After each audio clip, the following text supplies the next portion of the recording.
Hi, assalamu alaikum. Wa rahmatullahi wa barakatuh. Welcome to the Covenant Business show on DG Radio. Tune in to our show every Wednesday at 7 p.m. Covenant Business is a network of Muslimah entrepreneurs that is geared towards motivating, cultivating, and empowering Muslim entrepreneurs. And today I have my co-host. Well, you have me, Ayisha Sims, founder and co-owner of the Covenant Business Network. And I have here Atiya Havens, my president of United Ummah of Philly and owner of Amateur Lost Treasures at 6303 Lansdowne Avenue. And then we have Deana. Deana Davis is my vice president of United Ummah of Philly, and she is a new therapist. Her practice just opened last month on, what's the address? 1445 City Avenue. Yeah, so get your mental states in order while I get mine in order. Right. Everybody at this table, Come see me. I got cards. Yeah. We all crazy. And she has her first clients already, and she was happy and excited when she told me about them. So she popping, and she's going to be having group. She's going to be having group sessions also starting soon, inshallah. I need some marriage. I know. Mohsana, right? Okay. I'm fine. With me in the camera. Hmm? The camera. No. All right, and Yeah. today you can put your hands in your purse. Okay. And today we have our special guest, the I ain't say under the table. Okay, go ahead. We have the founders of the Philly Traveling Muslimahs group. Yes. Correct? Yes. And it's Munazza and Mohsana. Mm-hmm. Okay, give us some education. Give us a background. What? On the group. You want to make me really go live now. What you want to say about Philly Traveling Muslimahs? Well, the Philly Traveling Muslimahs group, something that we started. We came together when we went. Munazza and I went on Umrah in March 2017. So we met on Umrah. That's where we met a couple. We met before that, basically. Yeah, in a workshop. But we went on Umrah, alhamdulillah. We both put out pictures and things on social media, and the feedback that we got from social media was so, it was extravagant. It was a lovely community, a lot of love back. So we were talking about doing something like traveling for Muslims, based just off the feedback that we was getting from the pictures that we were putting up. So when we came home, get back into the, routine and things and everything like that, we just so happy to kind of talk about it a little bit more and say, let's do this, inshallah. So we did it. So June, during Ramadan, we had our iftar where we presented it to people to come out and understand and learn more about our group. So that's how we kind of got started. Munazza likes to travel, I like to travel. There's a lot of sisters that like to travel. Unfortunately, they don't have anybody to travel with. There's sisters who are single who don't have mahrams to travel with. You always have those friends, I want to go, but never go.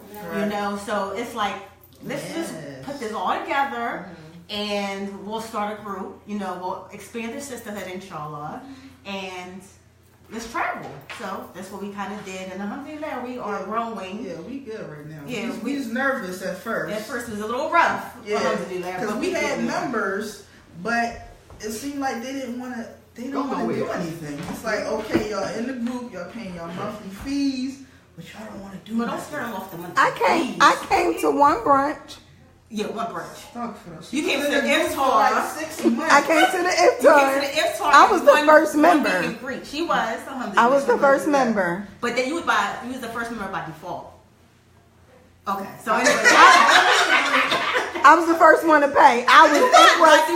It was. Should we tell them why you were the first member to pay? Okay, so anyway. Because I did the website. I helped with the website. Okay. Does not count. Yes, it does count. So, you know. I paid. That do count. To see if it worked. We ain't gonna talk about that. I'm trying to keep it, you know. Business 101. She made us, so you know. But we appreciated her joining, and Ayisha did help us a lot in the beginning of this. So we appreciate her for that. You know, getting things, started and everything. So I still get my input. Yeah, I still call you up like, yo, we need. You about to do our inshallah, our logo. Okay, inshallah. So you know, I have background. I've had a previous business before. I've always been in corporate America. I'm not gonna get into where I used to work and things like that or whatever. I'm actually currently in school. Obtaining my degree in project management, inshallah, and just really trying to go hard and get this Philly Traveling Muslimah up, and not get this. Yeah, she is not just make it Philly, but make it worldwide, inshallah. Right. But you know, we really just want to just get out there and have fun with it. Remember Allah first and foremost. You know, just kind of mesh the communities together. And just, expand our sisterhood. Yeah, because the group actually is like, typically you wouldn't meet a sister from another city or another state. But with Philly Traveling Muslimahs, we have members from Texas, we have members from Atlanta, we have members from North Carolina, Maryland. We got members from all over, and they're going to all come together and actually go on trips together. And the approximation I've said, the way you get to know somebody is from traveling with them. So this is going to be an excellent bonding experience and getting to know different people from different walks of life that you probably wouldn't never have met if it wasn't for the group, alhamdulillah. And you get just a different outlook on life when you meet different types of people. Definitely. So, and going different places. So, alhamdulillah, I'm excited. Our second trip, actually our first trip was in the summertime, July. We did a road trip to Canada. So that was exciting. It was fun. Our next upcoming trip, which is in December, we're doing a road trip to Vermont, to a ski resort. And we have, a 15-passenger van.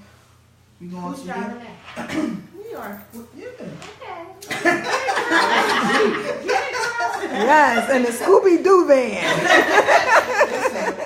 Listen, we were trying to be luxurious and get like a Benz Sprinter, but Why? Okay, so why didn't you do that? Because they don't rent those out in Philly. Okay. Whereas though you can drive it yourself, they have drivers to drive it.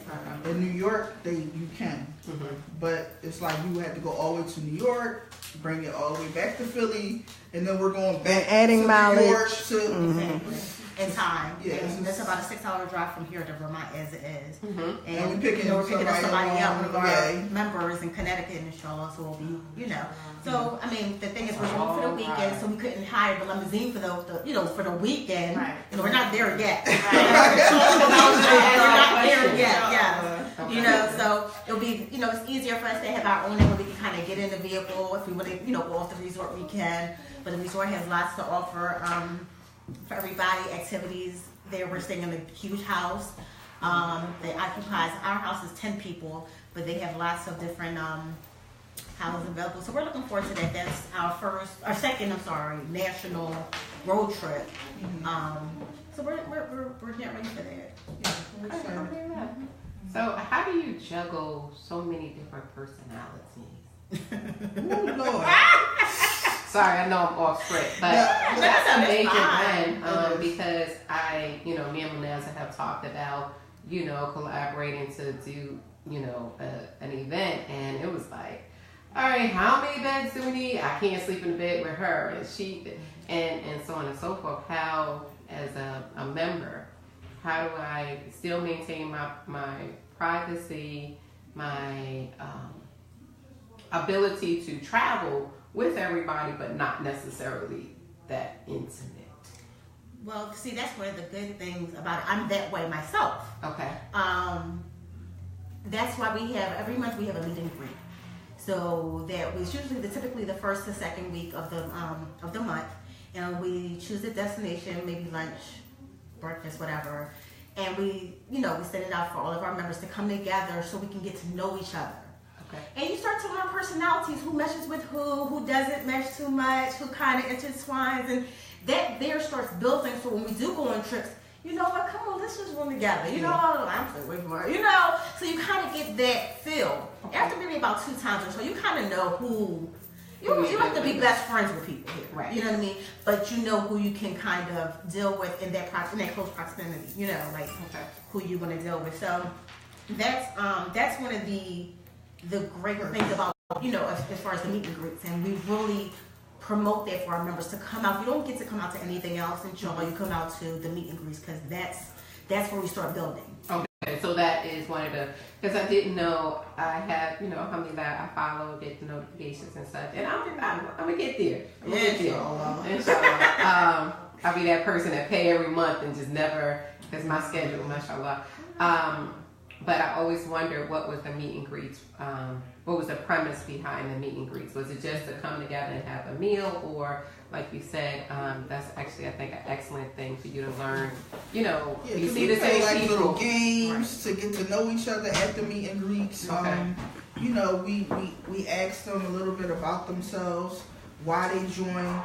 So then you find out like, okay, me and her. Actually, our last meet and greet, one of the sisters came in and she saw that one of the sisters in the group was actually a sister that she made highs with. Yeah. A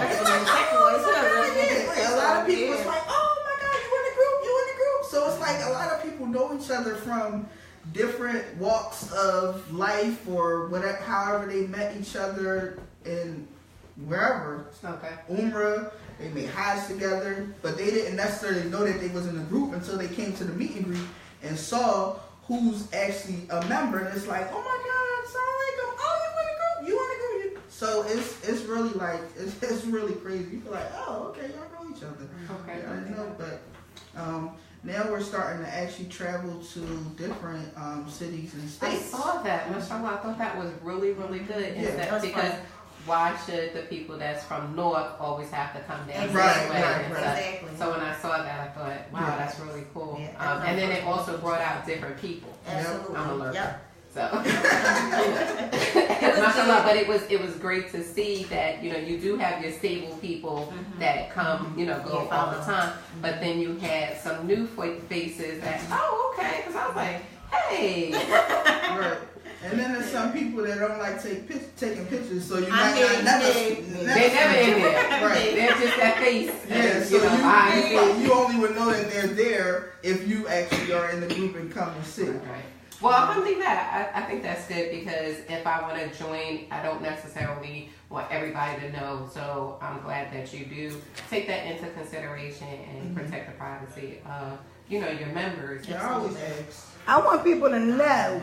Yeah, I'm on here. I'm on camera and I don't want to be. That's what you want to tell people? Yeah. I want. Well, you know what I would say. Come join me. Come join me. Because Come you're gonna join blow me. up in the future. As time goes, you're gonna blow up. I would tell you to have everybody sign a waiver, We have media waiver, just so that We got a they're whole contract. Yeah, we have contract on that. Yeah. Okay. We It's do like have. a 4-page contract. Yeah. So Okay. as a member, you do have to sign the contract. Because we're not gonna be liable for a lot of.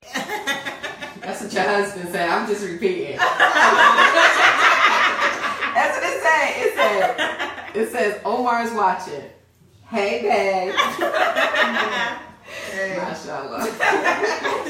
So dry. Right. But anyway, so what you want? It was just basically about the contract and liability and stuff like that, because it is that you are traveling with someone.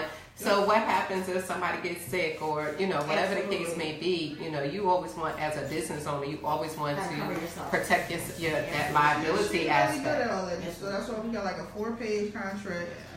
So, it's as far as traveling, that we're not responsible if you get left behind. You don't make this trip. What you mean?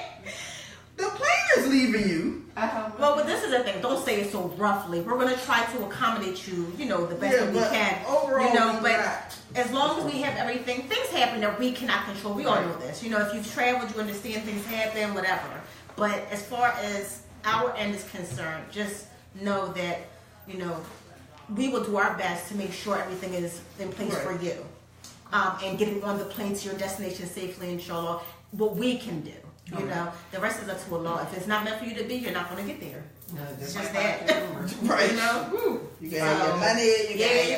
I had to come all the way. I had to leave Medina.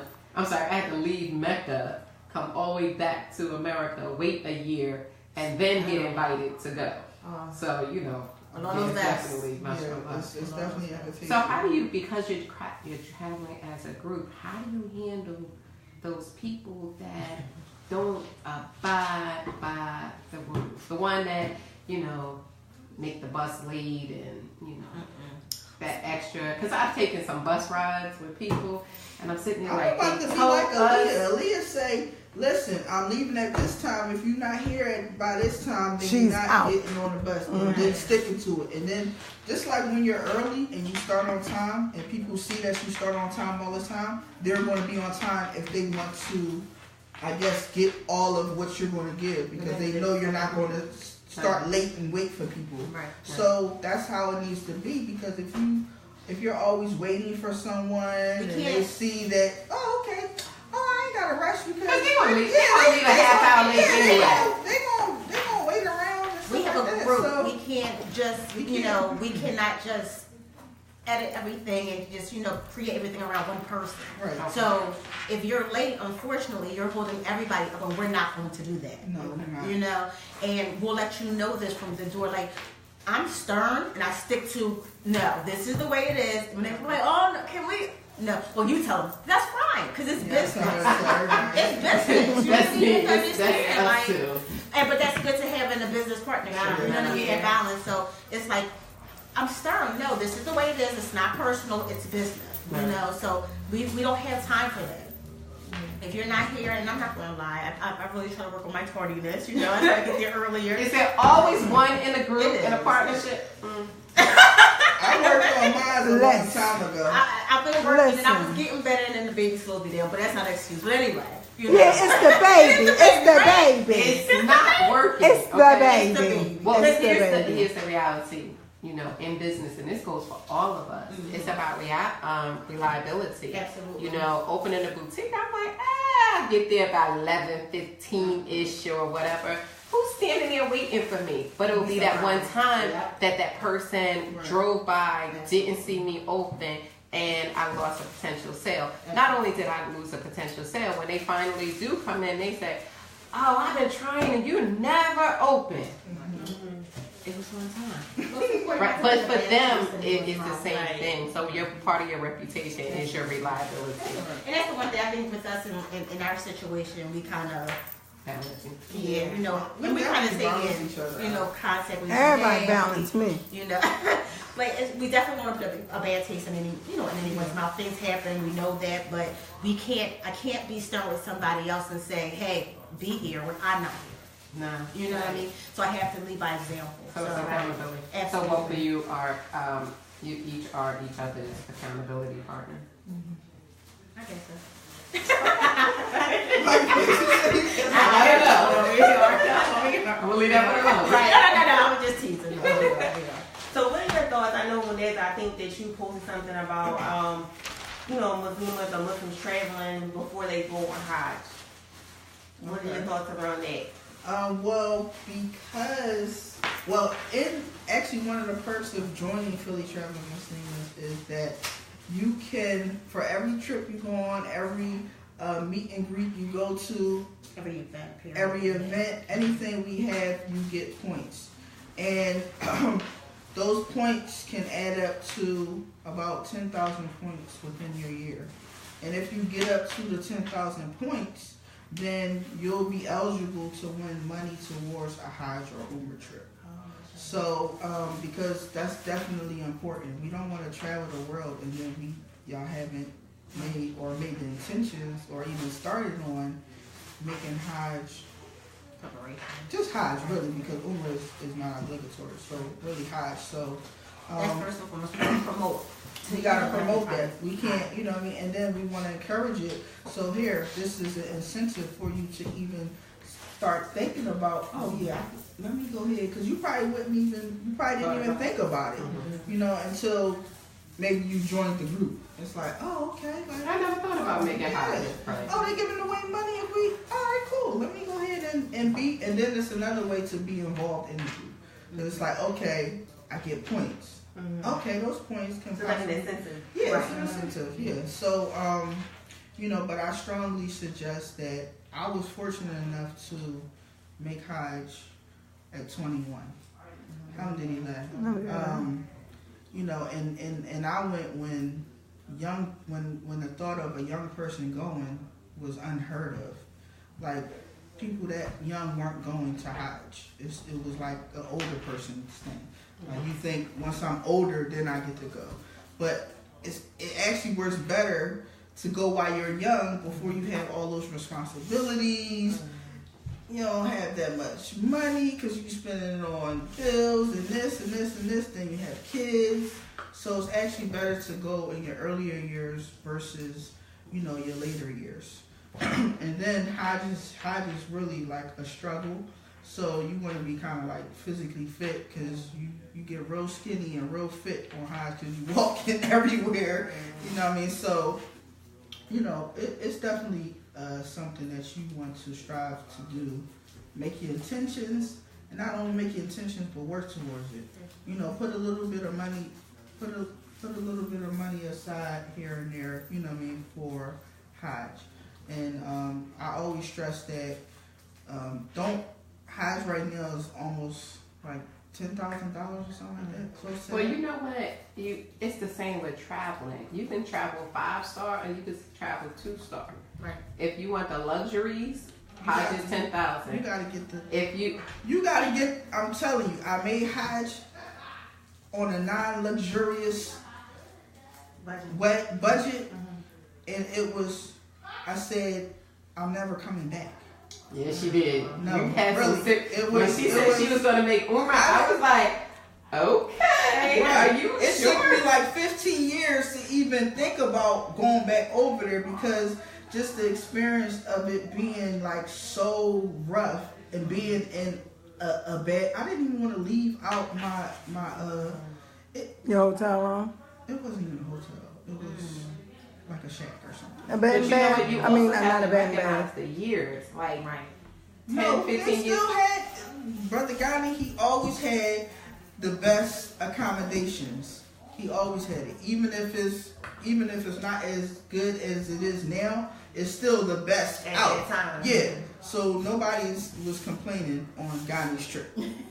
Let's just say that. Because my brother went, my mother went, my sister-in-law went. They went with Ghani. I didn't hear them say, "Oh my God, it was a horrible experience." No, I'm going to tell you, it's from living over there. The hotels, you have the $9.99. You know, $99. Hotel though. No, you went in what's called the The Sugar ghetto, Azizia, the ghetto. Yeah, you went in a rooming house. That's really what it's kind of like. Bring your own linen and kind of I wish I would have told us. I didn't know that. Mashallah.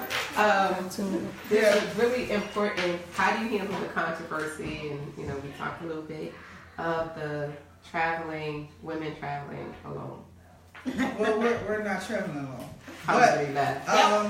That was Because I know that it's something like It's a taboo. It's not a taboo. It's a valid hadith about traveling and such. But you know, if you have a male, there's various different opinions of it. If you know you have a whole mahram for everybody versus That's what I'm saying. Like when you talk about religious matters and it's debatable, then you can't tell me that you can't do it this way if you can find that, okay, well, over here it says you can do it a way.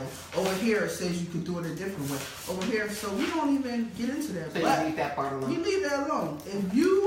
If it's individual. whatever you know, you feel like you can travel from whatever you learn, okay. We do try to have a mahram though. For our Morocco trip, alhamdulillah, we are going to have a mahram. My husband is going. But for every trip, It's you not might gonna not. be. We will try our best. And how do we follow you? Follow us at, what is it? Philly Traveling Muslimahs with the S on Facebook, or Philly _Traveling _Muslimahs with the S on Instagram. Our website. Our website is www.phillytravelingmuslimas with the S .wildapricot.org. We're going to take that off this week. And show. How do you pay for, how much is membership? Memberships is $9.99 a month, or you can do it annually for $99.99. There are perks to it. You can go to the website, see more about it. Our email, our phone number is there. Always, feel free to reach out to us via social media, contact, call, whatever. I'm not really social media. All right, person. talk to Munazza. Munazza, you Yeah. find her online. We're gonna Love her. we're gonna go out into the other room and allow people to ask questions if they have questions, and get the rest of this out. Okay? Okay. All right. Inshallah, but we have to. All right, so we about to move. Maybe I could switch it to Instagram. Just a couple. It's not bad. 21 views a week.